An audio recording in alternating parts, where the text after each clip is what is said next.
నంద్యాల జిల్లాలో ప్రముఖ పుణ్యక్షేత్రమైన ఆహోబిలంలో ధనుర్మాస ఉత్సవాల్లో భాగంగా శ్రీ లక్ష్మీ నరసింహస్వామి వారి సన్నిధిలో అధ్యయన ఉత్సవాలను ఘనంగా నిర్వహిస్తున్నారు. ధనుర్మాస ఉత్సవాల్లో ప్రతినిత్యం తెల్లవారుజామున శ్రీ స్వామివారికి శ్రీ గోదాదేవి ఆండాల అమ్మవారికి విశేష పూజలు నిర్వహిస్తామని ఆలయ అర్చకులు కిడాంబి మధుసూదన ఆచార్యులు తెలిపారు.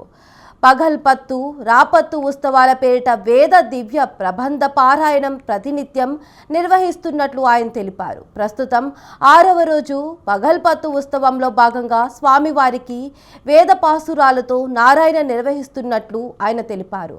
శ్రీ లక్ష్మీ నరసింహస్వామి వారి ధనుర్మాస ఉత్సవాల్లో భక్తులు పెద్ద సంఖ్యలో పాల్గొని స్వామివారి కృపకు పాత్రులు కావాలని ఆయన కోరారు.